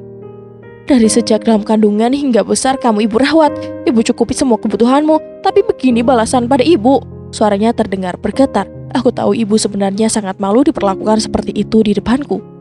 Selama ini ibu selalu menuduhku yang macam-macam, tapi karma justru datang dari anak kandungnya sendiri. Aku merasa iba sekaligus kasihan pada mertuaku ini. Bu, kita pulang saja ke rumah. Nanti Laras dan Mas Rusdi akan mencarikan asisten rumah tangga untuk menemani ibu selama kami tinggal bekerja. Bujuku sambil menyentuh tangan ibu yang terasa dingin. Benar kata Laras, Bu. Ayo kita pulang di rumah saja. Toh nggak lama lagi Laras akan melahirkan. Ibu nggak akan kesepian lagi setelah anak kami lahir. Mas Rusdi menimpali. Ibu masih menatap tajam pada Mbak Wiwi. Pandangannya menyeratkan kekecewaan sekaligus amarah pada kakak iparku itu. Tapi ajaibnya, Mbak Wiwi tetap lempeng. Seakan tak pernah takut pada istilah kualat karena sudah bersikap begitu kejam terhadap ibu kandung sendiri. Udah, cepat, bawa ibu pulang. Kami gak mungkin menampung ibu di rumah ini. Sudah gak muat kecuali kalau mau tidur di teras atau di dapur. Kalimat Mbak Wiwi kali ini kurasa sudah sangat keterlaluan. Tega sekali dia bicara seperti itu. Mas Rusdi terkesiap berdiri, wajahnya merah padam dikuasai emosi yang siap membuncah. Kelewatan kamu, Mbak. Ini ibu yang sudah merawat dan membesarkan kita sejak kecil. Bisa-bisanya Mbak bicara begitu. Umur makin tua bukan makin bijak malah makin ngawur. Mas Rusdi benar-benar terbakar amarah. Urat-urat halus di pelipis wajahnya bertimpulan. Kulihat Mbak Wiwi sedikit syok dibentak-bentak begitu oleh adiknya. Aku menyusul berdiri untuk menenangkan suamiku yang naik pitam. Kamu itu lagi hamil, Dek. Mbok yo eling kamu tuh. Mas Denny berkata mengingatkan Mbak Wiwi. Sepertinya ia juga menyesalkan sikap istrinya yang bisa dibilang kelewatan batas tersebut. Ibu mulai menangis segukan. Dapat kubayangkan bagaimana perasaannya saat ini. Tentu sakit ditolak oleh anak sendiri. Mas, sudah, jangan ribut-ribut. Kita pulang saja yuk, kasihan ibu. Kasihan juga anak-anak Mbak Wiwi melihat kita ribut seperti ini. Aku kembali berusaha membujuk Mas Rusdi untuk pulang. Perlahan amarahnya mulai surut. Iya Ras, kita lebih baik pulang daripada lama-lama di sini. Kamu benar-benar mengecewakan Mbak. Suatu saat nanti kamu akan menyesal. Tanpa pamit lagi Mas Rusdi berjalan keluar dari rumah Mbak Wiwi. Aku dan ibu cepat menyusulnya. Entah apa yang dibicarakan Mbak Wiwi dan suaminya. Aku tak lagi ambil tahu. Ibu di depan saja, di sebelah Mas Rusdi. Biar Laras duduk di belakang, Bu. Aku berkata seraya membukakan pintu mobil untuk ibu Mas Rusdi. Ibu langsung masuk dan menghempas tubuhnya di jok kursi penumpang. Mas Rusdi sendiri sudah duduk di balik kemudi. Dengan hati-hati aku masuk mobil dan duduk di belakang. Setelah semua siap, dengan sigap Mas Rusdi mulai melajukan kendaraan menjauhi rumah Mbak Wiwi. Sepanjang perjalanan mulai menuju rumah, kami bertiga saling diam dengan kecamuk pikiran masing-masing. Sesekali kulihat ibu menyeka air matanya, sembari membersit hidungnya dengan tisu. Melihat keadaannya seperti itu, hati ini jadi terenyuh.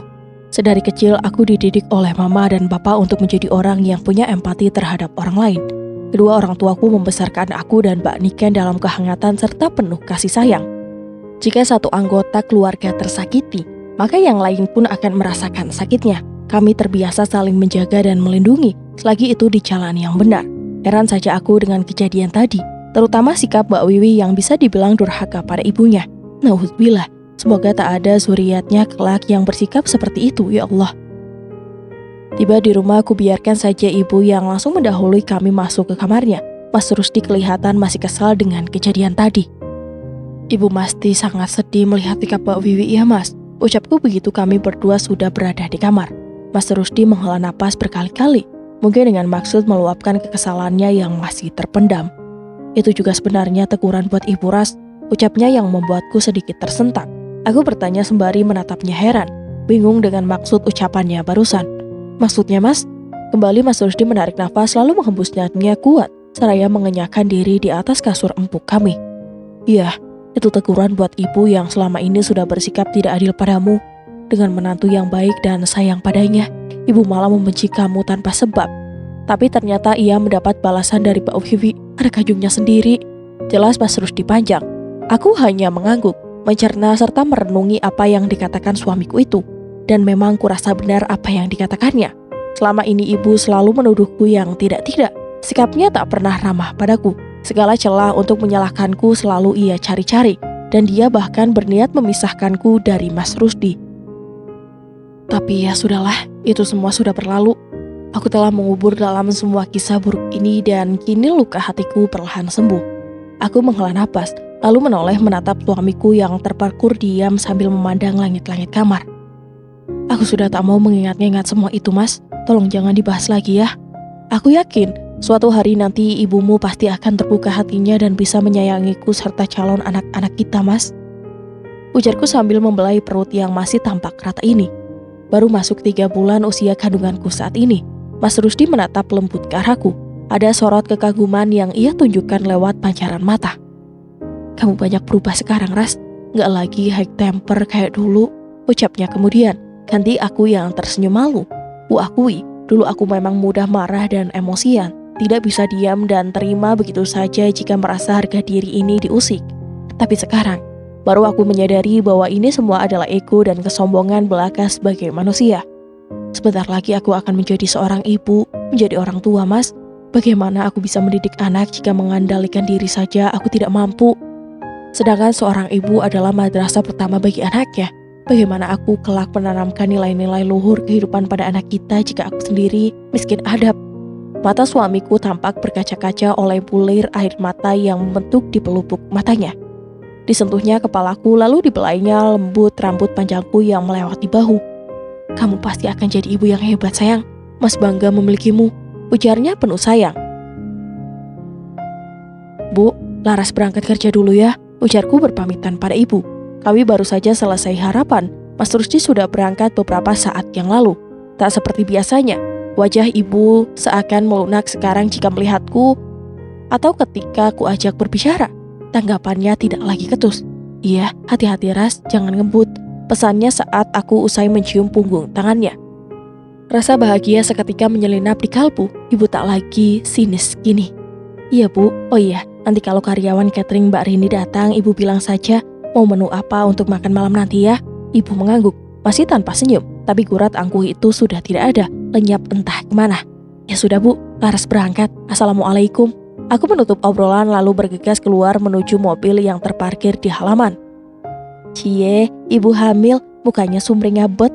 Sambut Randi menggodaku dengan bahasa gaul anak zaman sekarang. Aku melempar senyum pada sahabatku itu. Iya dong, kalau aku masuk kantor sambil merenggut, yang ada kamu nanti kepo apa yang lagi terjadi sama aku. Sahutku yang membuat Rahmi mencibir dengan memonyongkan bibirnya. Tapi seriusan sih Ras, sejak hamil kamu makin cantik dan berseri-seri, kata Rahmi lagi. Udah kayak iklan pemutih wajah aja kamu Mi, timbalku. Lalu kami pun tergelak bersama. Dah yuk kerja. Aku menutup bincang kami pagi itu dengan menyalakan perangkat komputer di depanku. Menjelang maghrib aku baru tiba di rumah. Adalah sesuatu yang sangat tak lazim bagiku melihat rumah tampak bersih dan kinclong, seperti baru saja dirapikan. Ketika memasuki kamar, kulihat Mas Rusdi yang sedang mengaji sembari menunggu azan maghrib. Assalamualaikum, ucapku lalu menutup pintu kamar. Waalaikumsalam. Mas Rusdi menghentikan sejenak mengajinya karena menjawab salamku. Kok telat banget sayang? Iya mas, biasalah macet, jawabku sambil menggantungkan tas di atas gantungan yang terpasang di balik pintu. Ya sudah, mandi Ki, sebentar lagi azan maghrib, kita jamaah ya nanti. Jawabku pendek lalu meraih handuk dan bergegas ke kamar mandi. Seusai sholat maghrib, ku ajak Mas Rusdi untuk berbincang sejenak mengenai kejanggalan yang tadi kulihat saat memasuki rumah. Mas, panggilku. Tadi aku pulang kerja kok rumah rapi banget ya. Masih yang bersih-bersih, tanyaku langsung, tapi suamiku justru menggeleng. Ibu yang bersih-bersih, lanjutnya, aku mengenyit heran. Ibu, ulangku. Diamini oleh Mas Rusdi dengan anggukan kembali. Kok bisa? Mas Rusdi melempar senyumnya padaku sebelum menjawab. Tadi juga aku tanya kenapa ibu tiba-tiba bersihin rumah. Lalu ibu bilang, dia kasihan sama kamu yang sehabis Isa masih harus beberes rumah dan ngepel. Di samping itu ibu juga bilang kalau dia juga bosan karena gak punya kegiatan. Jelas Mas Rusdi lagi. Aku menatap suamiku takjub, bukan padanya, melainkan karena apa yang dilakukan oleh mertuaku hari ini. Sungguh tak menyangka, wanita berhati keras itu kini mulai memikirkan aku, menantunya. Sudah, yuk kita keluar, Mas lapar, ujar Mas Rusdi. Aku pun bergegas bangkit dan melepas mukenaku lalu melipatnya rapi. Sampai di dapur, ibu sudah duduk di meja makan, seolah sedang menunggu kami. Lauk pauk kiriman catering dari Mbak Rini sudah tertata rapi di atas meja. Kami pun mulai makan. Sesekali aku melirik ibu yang sedari tadi diam saja. Tiba-tiba, wajahnya menoleh ke arahku. Kami jadi saling bertatapan. Hampir saja aku tersedak. Laras, mulai besok sebaiknya jangan catering lagi, ucapnya yang membuatku berkenyit kening. Kenapa bu? Makanannya nggak cocok ya? Tanyaku khawatir. Lalu menoleh Mas Rusdi. Enggak, bukan itu. Biar ibu saja yang memasak mulai besok. Kamu tinggalin saja uang belanja sama menu apa yang kamu inginkan. Wajahku saat ini pastilah terlihat seperti idiot karena baru terpana oleh kalimat ibu yang terdengar indah melebihi syair puisi manapun. Aku masih mengercap takjub hingga sundulan Mas Rusdi pada sikup akhirnya menyadarkanku. Tapi nanti ibu akan capek. Kami belum nemu orang yang mau kerja di sini, Bu. Capek apanya? Ibu malah bosan sama sekali gak ada kegiatan di rumah. Setidaknya jika ada yang bisa ibu lakukan kan, bisa sedikit mengusir kebosanan di masa tua ini. Seenggaknya, aku menatap suamiku dengan pandangan bertanya. Tapi ia justru hanya menggedikan bahu tanda tidak tahu. Apa ibu yakin belanja dan memasak itu merepotkan lo, Bu? Aku memastikan sekali lagi padanya. Gak apa, nanti kan belanjanya bisa lewat mamang sayur yang tiap pagi melintas di depan rumah. Ibu bersikuku. Aku menghela napas, tidak yakin ibu bisa melakukannya sendiri. Baiklah, jika itu mau ibu. Dengan catatan, ibu gak boleh kelelahan. Ingat bu, stres dan lelah itu bisa memicu penyakit hipertensi ibu kambuh. Laras bener bu, nanti sambil kami cari orang juga untuk bantu-bantu dan menemani ibu di rumah. Mas Rusdi menimpali, ibu hanya mengangguk mengiyakan. Menjelang tidur, seperti biasa aku mencuci muka dan menggosok gigi terlebih dahulu. Saat melintasi dapur, kulihat ibu masih duduk seorang diri di meja makan dengan penerangan minim, karena sebagian lampu-lampu di rumah sudah dimatikan. Loh bu, kok masih di sini? Aku bertanya seraya mendekat. Tak ditanya, perempuan paruh baya itu justru terkaget mendengar teguranku. Padahal ia pasti tahu aku tadi habis dari kamar mandi. Atau jangan-jangan ia tidak memperhatikanku. Loh, ibu menangis? Kenapa? Cepat-cepat dia mengusap pipinya yang basah oleh air mata. Kini aku sudah berdiri di dekatnya. Enggak Ras, ibu enggak nangis. Dustanya, mata itu menatapku dalam keremangan cahaya. Meski sabar, dalam kulihat ada jejak air mata yang tadi sudah dihapusnya. Bu, ibu kenapa? Sengaja bertanya dengan nada membujuk. Entahlah, melihatnya seperti ini sungguh aku tak tega dan ingin merangkuhnya agar beban hatinya bisa berkurang. Sesaat ia ragu, mungkin sedang menimpang lebih baik berterus terang ataukah menyimpan sendiri beban perasaannya. Katakan bu, apa Laras ada salah lagi sama ibu? Tanyaku lembut sambil menggenggam kedua tangannya, hal yang baru pertama ini kulakukan. Untuk kedua kalinya mata kami saling bertumpukan. Dan tiba-tiba tangis itu pecah, ibu tergugu dalam tangisnya, hingga tubuhnya tampak terguncang-guncang. Refleks kulepaskan tangannya untuk meraih kotak tisu yang terletak di tengah meja. Ku ambil selembar lalu kusodorkan padanya. Ku tunggu dengan sabar hingga tangisnya mereda. Setelah ia tampak sedikit tenang, ku biarkan ia menyusut sisa tangisnya dengan tisu yang ku beri tadi. Ras, sebenarnya ibu malu sama kamu. Kalimat itu keluar dari bibirnya. Terdengar lirih, menyeratkan kesungguhan. Malu kenapa bu? Kembali ibu membersih hidungnya dengan tisu. Mata yang mulai sejak itu menatapku dalam. Ibu malu karena ibu selama ini sudah jahat sama kamu. Ibu malu atas semua sikap dan ulah ibu di waktu lalu, nak, ucapnya. Bu, Laras juga bersalah. Kita sama-sama bersalah, bu. Maafkan Laras juga ya. Ia menggeleng. Setetes air mata turun lagi membasahi pipinya yang mulai keriput. Kamu menantu yang baik, Laras. Hanya karena ulah ibulah kamu jadi melawan dan membangkang. Seandainya ibu tak bersikap seperti kemarin, tentunya kamu pun tak akan seperti itu, ucap ibu pelan sembari menyusut air matanya. Jeda sejenak, ibu menarik nafasnya dalam-dalam. Ibu menyihakanmu, tapi Tuhan membalas semua lewat anak kandung ibu sendiri. Anak yang sejak dari buyayan hingga dewasa ibu yang menjaga dan merawatnya. Lanjutnya lagi, maksud ibu Mbak Wiwi? Tanyaku hati-hati, ibu menganggukkan kepalanya pelan. Aku kembali menghela napas. Iya, hati orang tua mana yang tak sedih dan terluka jika anaknya bersikap seperti Mbak Wiwi tempo hari. Namun aku harus tetap mencoba membesarkan hati ibu agar ia tak berlarut dalam kesedihan dan memaafkan anaknya itu. Mbak Wiwi sedang hilaf, bu. Kita doakan saja agar mendapatkan hidayah dan Allah berkenan melembutkan hatinya. Iya, ibu sudah memaafkan Ras. Hanya saja ibu malu sama kamu. Orang yang selama ini ibu perlakukan tak baik justru mau menerima ibu. Sungguh malu, Ras. Kembali ia menangis. Bu, ibu kan ibu mertuaku. Sudah sepatasnya aku melakukan ini. Tidak ada yang istimewa, bu, karena ini adalah kewajiban, ujarku seraya tersenyum. Sudah ya, bu, jangan sedih terus. Kalau banyak pikiran nanti ibu bisa sakit. Kembali ku bujuk dia agar mau melepaskan semua beban hatinya. Sudah malam, bu, yuk kita istirahat. Aku berkata seraya mengajaknya bangkit. Tiba-tiba ia mengulurkan tangannya, menyentuh perutku. Jaga baik-baik calon cucu ibu ya, Ras.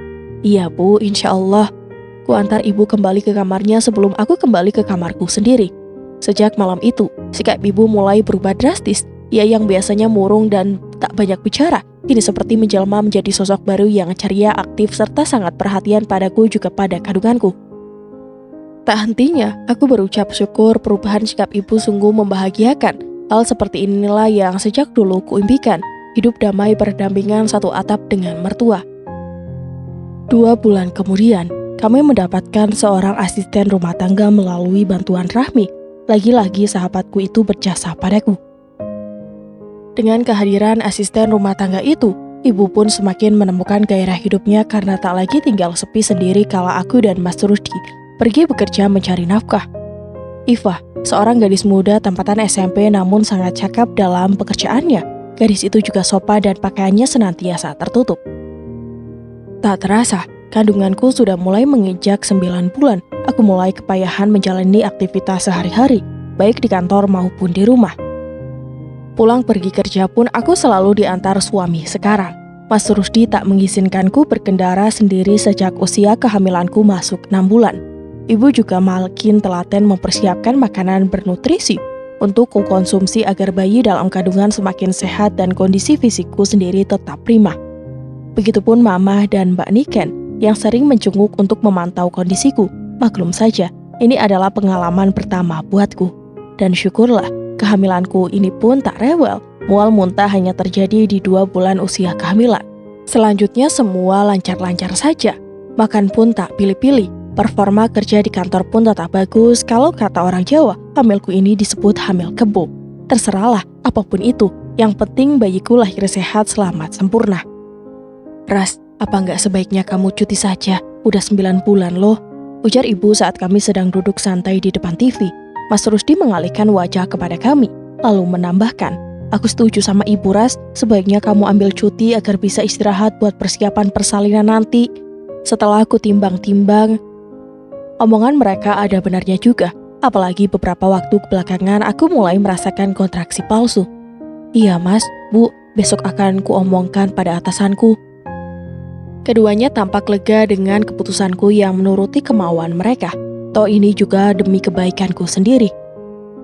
Bu, apa kita nggak jenguk Mbak Wiwi?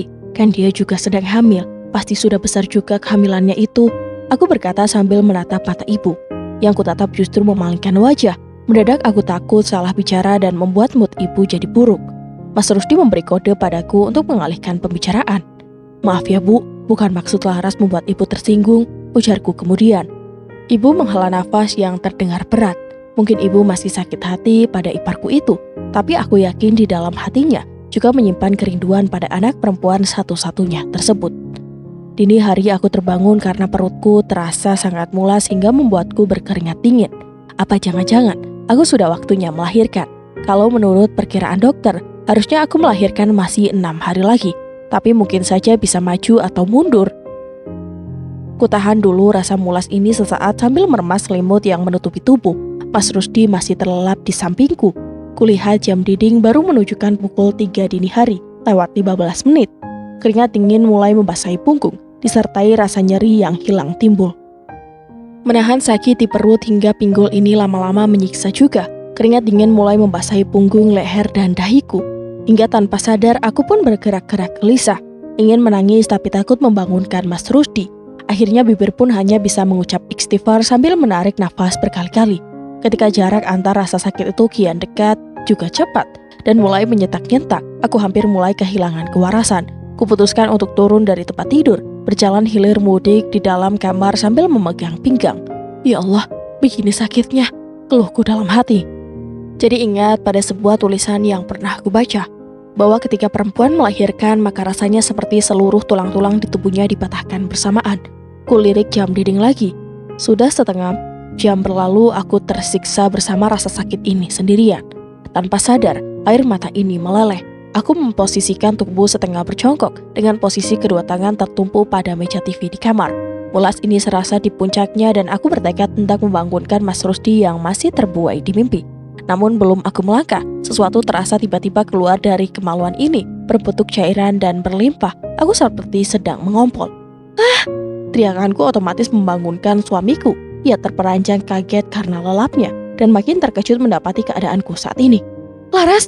Teriak Mas Rusdi kaget sambil menyentai selimut dan turun dari kasur menghampiri aku yang sudah tidak karuan. Sakit mas? Rintihku lalu mulai menangis. Kenapa nggak bangunin mas sayang? Mas Rusdi tampak panik, tapi berusaha terlihat tenang agar aku tak makin stres.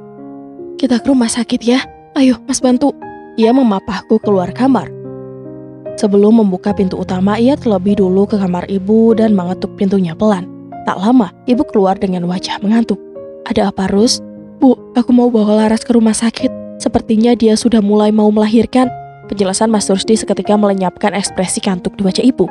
Astagfirullah, emang sudah waktunya. Ibu buru-buru mendekatiku dan membungkuk-bungkuk sambil berpegangan pada kursi. Ras, kuat ya nak, kamu pasti bisa. Semua pasti lancar, ucap ibu sambil membelai pelan punggungku. Terus, cepat bawa istrimu. Kabar ibu di rumah sakit mana nanti kalau sudah sampai, biar ibu dan Iva menyusul pakai taksi. Ibu berkata pada Mas Rusdi. Tanpa membuang waktu lagi, Mas Rusdi segera memapahku keluar. Dengan sigap, ia membantuku naik ke dalam mobil. Kami pun membelah jalanan di tengah subuh buta menuju rumah sakit bersalin. Alhamdulillah, semua berjalan lancar sayang, kamu hebat. Mas Rusdi berkata seraya mencium lembut keningku. Selamat ya Ras, sudah jadi ibu sekarang, jangan manja lagi. Mbak Niken ikut berkata seraya menggenggam tanganku. Di ujung tempat tidur rumah sakit yang saat ini kugunakan, terlihat Mama dan Ibu Mas Rusdi berdiri sambil memperhatikan kami. Aku sendiri teramat bersyukur dan bahagia. Seorang bayi lelaki yang sehat dan sempurna telah terlahir dari rahimku melalui persalinan secara normal dalam waktu yang tak terlalu lama. Ketika tiba di rumah sakit sekitar pukul 4 subuh, seorang bidan yang memeriksa menyatakan bukaanku sudah hampir lengkap. Tidak sampai 1 jam, tangisan bayi yang membahana di hari menjelang fajar pun pecah. Segala kesakitanku terbayar sudah saat bidan mendekatkan bayi mungil nan merah itu padaku. Air mata haru campur bahagia mengalir tanpa dapat kubendung. Sempurna sudah aku menjadi seorang wanita. Allah telah mempermudah semuanya. 2 hari menjalani pemulihan pasca melahirkan di rumah sakit. Hampir semua kerabat serta rekan kerjaku datang berjenguk dan mengucapkan selamat. Begitupun Mas Hari serta istrinya, yakni kakak tertua dari Mas Rusdi. Mereka mengucapkan selamat meski hanya melalui video call. Hanya Mbak Wiwi yang tak datang, menelpon pun ia tidak. Padahal Mas Rusdi telah memberitahunya perihal kelahiran anak pertama kami yang kami namai Muhammad Fajar Azani. Aku mencoba berpikir positif. Mungkin Mbak Wiwi berhalangan hadir karena usia kandungannya juga sudah cukup besar kini. Bukankah usia kehamilan kami waktu itu juga tak beda jauh? Bahkan mungkin, tak lama lagi ia pun akan menyusulku melahirkan anak keempatnya itu. Semenjak kelahiran Fajar, hari-hari ibu terlihat semakin bahagia. Setiap pagi ia membawa putraku itu berjemur. Pun ketika Fajar menangis, ia akan langsung buru-buru ke kamar untuk mengeceknya. Padahal Fajar menangis karena ia mengompol dan aku sedang mengganti kain popoknya. Semua orang di rumah makin bahagia karena rumah kini dipenuhi tangisan bayi. Mbak Niken juga kerap mengunjungi dengan membawa serta ketiga jagoan kecilnya. Menanyakan apakah aku mengalami kesulitan dalam mengurus bayi atau sekedar bertanya perihal apa-apa yang kubutuhkan. Jadi mertuamu itu sekarang udah berubah jadi ibu peri ya Ras? Tanya Mbak Niken dengan suara berbisik saat kami sedang berada di kamarku. Spontan aku mendelikkan mata, kalau takut-takut barangkali ibu tak sengaja mendengarnya dari luar. Hus, sergaku. Mbak Niken terkikik dengan suara tertahan. Baguslah kalau dia sudah berubah, jadi gak merepotkan lagi, ujarnya kemudian. Mbak, aku memperingatkan kakakku itu untuk menghentikan pembicaraannya. Ups, oke, sorry. Ia mengucap maaf sembari menyatukan kedua tangannya di depan dada. Konyol memang kakakku ini. Sifat tengilnya kadang-kadang suka muncul tanpa pandang situasi. Asimu lancar Ras. Mbak Niken mengubah topik obrolan. Begini kurasa lebih baik ketimbang menggibahi mertuaku yang mungkin bisa saja menyinggungnya. Aku tak ingin membuatnya merasa tidak enak dengan ucapan Mbak Niken jika tanpa sengaja ia mendengarnya. Alhamdulillah lancar Mbak, jawabku. Ya sudah, ini sudah sore. Mbak sama anak-anak pulang dulu ya. Kamu jaga dirimu baik-baik. Jika butuh sesuatu, bilang saja ke Mbak atau Mama. Mbak Niken kemudian bangkit berdiri. Aku menemaninya keluar dari kamar dan mendapati ketiga anaknya sedang asyik bermain video game bersama Mas Rusdi. Anak-anak, ayo kita pulang. Mbak Niken berseru memanggil bocah-bocah itu. Yah! Ketiganya serempak mengeluh karena keseruan mereka bermain game bersama Mas Rusdi sore ini terpaksa terputus. Namun mau tak mau mereka tetap harus menurut pada bundanya. Setelah mengantar mereka sampai di depan halaman rumah, sambil menggendong Fajar, aku dan Mas Rusdi masuk lagi ke dalam. Baru saja Mas Rusdi hendak mengambil alih Fajar ke dalam gendongannya, tiba-tiba ponselnya berbunyi. Sebentar sayang, siapa sih yang menelpon ya? Mas Rusdi berkata sementara tangannya merogoh saku celana yang dipakainya. Mas Denny, ia berkata lagi setelah melihat ponselnya. Halo, Assalamualaikum Mas. Aku memperhatikan perubahan raut wajah suamiku yang tiba-tiba bias. Entah apa yang dikatakan Mas Denny suami Mbak Wiwi itu. Aku tak bisa mendengarnya hingga akhirnya Mas Rusdi kembali menutup teleponnya. "Kenapa Mas?" tanyaku bernada khawatir. "Mbak Vivi Ras, sudah 2 hari 2 malam dia di klinik bersalin, kontraksi tapi tak kunjung melahirkan." Astagfirullah. Tercetus kalimat astagfirullah dari mulut ini, membayangkan betapa menderitanya Mbak Wiwi. "Mas Denny minta kita datang membawa ibu ke sana, Ras." Mas Rusdi menatap dengan pandangan menerawang. "Ya sudah Mas, tunggu apa lagi?" ujarku, tapi Mas Rusdi justru tampak ragu. "Gimana ngomongnya ke ibu, Ras?" "Mas, kok malah bingung sih? Ya tinggal bilang ke ibu dong, Mbak Wiwi kan anaknya." Tak lama orang yang kami perdebatan justru muncul dari dalam. "Ada apa ribut-ribut, Ras? Rusdi?" tanya ibu dengan pandangan menyelidik, membuatku dan Mas Rusdi mendadak keluh untuk menjawabnya. "Kalian kok malah bengong? Ada apa? Kok sepintas ibu dengar kalian bawa-bawa nama ibu?" Ibu mengulang tanya. Kurasa pun tak ada gunanya menutupi. Ibu harus tahu apa yang terjadi terhadap Mbak Wiwi, anak perempuannya yang sedang bertaruh nyawa saat ini. "Bu, Mbak Wiwi mau melahirkan, barusan suaminya telepon," aku berkata sambil menunggu reaksi dengan hati berdebar. Ekspresi penasaran yang tadi terlihat dari wajah ibu kini memudar, perlahan mimik wajah itu berubah datar seolah tanpa emosi. "Katakan pada suaminya, ibu ucapkan selamat atas kehadiran bayi mereka," ucap ibu sebelum berbalik pergi. "Bu," panggilku sebelum ia melangkah lagi ke dalam. "Mas Denny ingin ibu datang ke klinik. Sudah 2 hari 2 malam Mbak Vivi di sana, namun sepertinya ia mengalami kesulitan, Bu." Aku berjalan mendekatinya sambil tetap menggendong Fajar bayiku. "Bu, ayo kita ke sana. Kasihan Mbak Wiwi," bujuku lembut. Ibu kembali memandangiku. Jelas sudah mata itu telah basah bergenang air mata. Mas Rusdi yang tadinya cuma berdiri kaku, kini mendekati kami untuk turut membujuk ibu. "Tapi Ras, ibu masih sakit hati," lirih sekali suara ibu berucap. Iya, aku sangat memahami perasaan ibu. Luka itu meski sudah lama, namun seperti tak pernah kering. Ibu masih menyimpan rasa sakitnya, hanya keikhlasanlah obat yang paling tepat untuknya. "Bu, Mbak Wiwi membutuhkan ibu sekarang," Mas Rusdi berkata. Ibu kian terlihat bimbang, terombang-ambing di antara keputusan untuk mengesampingkan perasaan yang pernah tercalar oleh sikap Mbak Vivi ataukah tetap menuruti ego dengan mengacukan apa yang sedang terjadi. "Sebesar apapun kesalahannya, maafkan dia, Bu. Manusia tempatnya hilaf dan salah, bukan? Semoga dia segera menyadari kesalahan dan bertaubat," tambah Mas Rusdi lagi. Ibu perlahan mengalihkan pandangannya padaku, menatap lekat seolah pilihan ini terasa begitu berat baginya. "Kasihan anaknya Mbak Vivi, Bu," ucapku barusan seolah menjadi kunci terbukanya hati ibu. Air matanya kembali luruh. "Kamu bener, Ras. Rusdi, antarkan ibu ke sana ya," ucapan ibu melegakan bagi kami berdua. "Kamu mau ikut, Ras?" tawar Mas Rusdi. "Iya boleh, biar Fajar kita titipkan pada Iva ya Mas." Mas Rusdi mengangguk menyetujui. Aku pun lantas mencari Iva di kamarnya, namun ternyata gadis itu baru selesai mandi. "Fa, saya titip Fajar ya. Kami mau ke rumah sakit, mau menjenguk kakaknya bapak yang akan segera melahirkan," ucapku pada Iva. Gadis belia itu kemudian dengan cekatan mengambil alih Fajar dari kedudukanku. Sesampainya di klinik bersalin tempat Mbak Vivi berada, kami menemukan Mas Denny yang tampak kusut. Gurat-gurat gelisah membayang jelas di wajahnya yang seolah serat beban. "Rusdi, Laras, Ibu, syukurlah kalian datang." Lelaki bertubuh sedikit tampun itu menyambut kami penuh sukacita, seolah kami adalah harapan yang dinanti-nantinya. "Mana Wiwi?" Ibu langsung menanyakan Mbak Wiwi pada Mas Denny. "Di dalam, Bu, sedang ditemani suster. Ayo masuk," ajaknya. Kami kemudian masuk ke dalam ruangan yang hanya ada Mbak Wiwi dan 2 orang suster di dalamnya.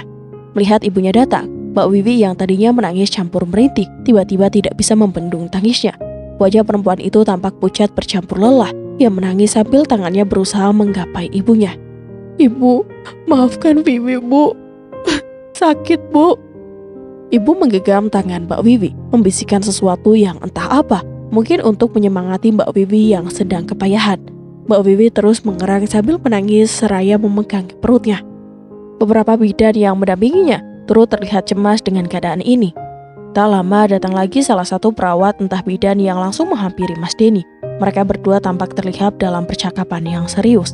Setelahnya, sang perawat kembali keluar ruangan. Mas Denny sendiri menghampiri kami dengan wajah bias. "Bu, sepertinya Wiwi lebih baik dioperasi saja. Bidan tadi mengatakan bahwa jika terus dipaksakan induksi, akan beresiko pada bayi dalam perut. Jelas Mas Denny, aku dan Mas Rusdi saling berpandangan. Lakukan apa yang terbaik menurut mereka, Den, jawab ibu. Mbak Wiwi sendiri tampaknya sudah tidak bertenaga untuk melanjutkan usaha melahirkan secara normal. Ia kelihatan pasrah. Malang tak dapat ditolak, untung tak dapat diraih. Setelah menjalani operasi sesar, bayi yang dilahirkan Mbak Wiwi ternyata tak bisa diselamatkan. Entah apa sebabnya. Aku kurang mengerti istilah-istilah medis yang dijabarkan oleh dokter spesialis yang membantu prosedur operasi yang dijalankan oleh Mbak Wiwi. Mas Denny terlihat menangis. Begitupun ibu, aku dan Mas Rusdi kemudian menghampiri keduanya untuk saling menguatkan. Mbak Wiwi sendiri masih belum sadarkan diri dan saat ini sudah dibawa ke ruang perawatan. Tak dapat kubayangkan bagaimana sedihnya perasaan kehilangan sang buah hati yang ditunggu-tunggu dengan rasa penuh sukacita. Tapi mungkin inilah yang dinamakan takdir. Manusia hanya bisa berencana tapi Tuhan yang menentukan. Toh semua yang berjawa akan merasakan mati dan kita semua akan kembali kepadanya. Kami turut belasungkawa ya Mas, kelak bayi kalian yang akan menjadi penolong kedua orang tua di akhirat, Mas Rusdi berkata kepada Mas Denny yang terlihat sangat berduka. Kami akan pulang terlebih dahulu untuk mempersiapkan prosesi pemakaman bayi kalian, Mas Rusdi berkata lagi. Terima kasih ya Rusdi, Mas minta tolong sama kamu. Untuk masalah ini tolong kalian yang urus. Setelah Wiwi sadar nanti Mas akan segera menyusul pulang ke rumah. Iya Mas, santai aja, kami permisi dulu ya. Hampir saja kami hendak berbalik pergi, tapi suara ibu menghentikan langkah kami. Denny, ikutlah bersama Rusdi dan Laras, biar ibu di sini menunggu Wiwi. Mas Denny ragu sesaat, pandangannya beralih-alih dari ibu ke arah kami. Pergilah Den, jangan khawatirkan ibu dan istrimu. Tambah ibu lagi, untuk meyakinkan Mas Denny yang masih diliputi ragu. Ya sudah kalau begitu Mas, ayo, ujar Mas Rusdi. Mas Denny pun tanpa pikir lagi langsung ikut kami berdua. Wajah itu terus saja dinaungi kesedihan. Kedua matanya senantiasa basah oleh air mata semenjak mengetahui buah hatinya telah tiada karena gagal diselamatkan. Siapapun yang melihat kondisi Mbak Wiwi pasti akan jatuh iba. Semangat hidupnya seakan meredup bersama kepergian sang buah hati yang bahkan belum sempat dilihatnya. Iya, bayi mereka terpaksa dikuburkan tanpa bisa menunggu Mbak Wiwi siuman terlebih dahulu karena kakak iparku itu sempat mengalami komplikasi hingga mengalami koma selama 1 minggu. Ibu mertuaku hampir setiap hari datang menjenguk Mbak Wiwi, menemani putrinya sematawayang itu, sambil membacakan surat-surat Al-Quran di sampingnya. Sungguh, kasih ibu memang tiada batas. Terus mengalir hingga akhir hayat. Sore itu, lagi-lagi kami berkunjung ke rumah Mbak Wiwi. Wajah yang berduka itu masih betah menampakkan kesedihan saat menyambut kami. Mana anakmu Ras? Kenapa nggak pernah dibawa kemari? Mbak Wiwi tiba-tiba menanyakan Fajar, putra kami. Bukan aku tak mau membawa Fajar untuk membesuknya, aku hanya menjaga perasaan iparku itu karena ia baru saja kehilangan bayinya. Tentu akan menyakitkan saat melihat bayi orang lain, sementara anak kita sendiri telah pergi menghadap Sang Pencipta. Fajar di rumah Mbak, kami titipkan pada Ifah. Jawabku, perempuan bertubuh tambun itu hanya berohria sebelum akhirnya bungkam lagi. Bagaimana kabarmu hari ini, Wi? Ini tadi Laras bikin sop tulang. Kami bawakan sedikit untukmu. Mengingat kamu sangat menyukai sop tulang, ibu menunjukkan susunan rantang yang kami bawa dari rumah. Semenjak melahirkan kemarin, Mbak Wiwi belum bisa banyak beraktivitas karena masih dalam masa pemulihan. Kasihan suami dan anak-anaknya karena tidak ada yang mengurusi. Seolah senyum terukir dari bibir Mbak Wiwi yang sedikit pucat, dia tersenyum namun tatapan matanya kosong. Setelah meletakkan rantang berisi sop tulang serta beberapa jenis makanan yang kami buat di rumah tadi di dapur rumah Mbak Wiwi, ibu kembali lagi di tengah-tengah kami. Kali ini ia langsung duduk di sisi kanan Mbak Wiwi yang dalam posisi setengah rebahan. Entah mengapa, pemulihan Mbak Wiwi pasca operasi begitu lama. Seingatku dulu Mbak Niken hanya butuh waktu seminggu sudah fit lagi. Atau mungkin hal ini terjadi karena tergantung kondisi fisik tiap orang yang berbeda-beda. Wi, kamu harus semangat lagi. Anakmu sudah bahagia di surga. Jangan kamu ratapi terus. Fokuslah pada kesehatan kamu, Wi. Suami dan anak-anakmu juga membutuhkanmu. Sampai kapan kamu akan terus seperti ini? Nasihat ibu panjang lebar sambil mengusap lembut tangan Mbak Wiwi. Aku lalu mengambil tempat di ujung tempat tidur, di dekat kelapak kaki Mbak Wiwi yang berselonjor. Kakak iparku itu kembali menangis. Maafkan Wiwi, Bu. Ini semua terjadi karena Allah marah sama Wiwi. Ucapnya disela isak tangis. Wiwi sudah durhaka pada ibu, dan inilah hukuman yang harus Wiwi terima. Maafkan Wiwi, Bu, telah menyakiti perasaan ibu tempo hari. Tamanya lagi. Shh, Sudah, ibu sudah memaafkan kamu, nak. Syukurlah kalau kamu bisa memetik hikmah dari musibah yang tengah menimpamu. Laras, Mbak Wiwi beralih padaku. Iya mbak, jawabku. Mbak juga minta maaf ya Ras, selama ini mbak selalu banyak menyakitimu, selalu jahat sama kamu, dan inilah akhirnya Allah menegur melalui orang-orang terkasih mbak Ras. Aku tersenyum simpul mendengar kata-katanya. Sungguh, di hati ini tidak lagi menyimpan kebencian secuil pun pada kakak ipar yang selalu menggores hati dengan lidah tajamnya itu. Aku sepenuhnya telah memaafkan, terlebih ia tampak sungguh-sungguh dalam penyesalannya. Aku sudah melupakannya mbak, toh kita berdua juga sama-sama salah karena menuruti ego dan emosi, jawabku. Bu, Wiwi sungguh menyesal. Mbak Wiwi kembali meneteskan air mata. Wiwi lupa yang berjuang hingga Wiwi terlahir ke dunia dan masih hidup hingga sekarang adalah ibu. Wiwi lupa surga ada di telapak kaki ibu, Bu. Tangis Mbak Wiwi kembali pecah, membuat mata kami yang berdekatan dengannya mau tak mau ikut berkaca-kaca. Laras, kamu adalah menantu yang baik. Di saat harusnya aku yang merawat dan menjaga ibu, justru kamu yang berlapang dada dengan tangan terbuka menyambut ibu serta menggantikan tugas-tugasku sebagai anak perempuannya. Wiwi benar, Ras. Ibu juga malu jika mengingat dosa-dosa ibu ke kamu. Rusti benar, ibu yang harusnya merasa beruntung karena mendapat menantu sebaik kamu. Timpal ibu. Wajahku rasanya bersemu merah. Jujur saja, pujian-pujian mereka terasa berlebihan. Aku hanya berusaha belajar menjadi manusia yang lebih baik dari sebelumnya. Bukan malaikat atau Tuhan yang berhak dipuja-puji seperti ini. Ibu, Mbak Wiwi, aku hanyalah manusia yang sedang belajar menyelami nilai-nilai kehidupan. Belajar menjadi manusia yang bermanfaat bagi manusia lainnya. Juga belajar menjadi madrasah pertama bagi anak-anakku kelak. Jangan kalian terlalu memuja-muji. Toh semenjak aku resmi menjadi bagian dari keluarga ini, maka kewajiban untuk merawat dan menjaga ibu adalah juga merupakan kewajibanku. Ibu dan Mbak Wiwi saling pandang lalu tersenyum. Laras, sekarang jauh lebih dewasa ya Bu. Gak temperamental dan gampang panas seperti dulu, ujar Mbak Wiwi kemudian, disambut tawa kecil ibu. Kita dulu yang penyebab Laras bersikap seperti itu. Aslinya dia adalah anak yang baik, puji ibu lagi. Iya benar Bu, Laras begitu karena perlakuan kita juga yang tak baik, Mbak Wiwi berkata. Sudah, jangan membicarakan masa lalu lagi. Sekarang yang terpenting adalah Mbak Wiwi lekas pulih. Aku berusaha mengalihkan pembicaraan. Obrolan pun berganti seputar perkembangan Fajar, putraku yang kian hari kian menggemaskan. Beginilah takdir hidup pembawa. Kejadian demi kejadian menyakitkan akhirnya membawa kami ke jalan yang benar.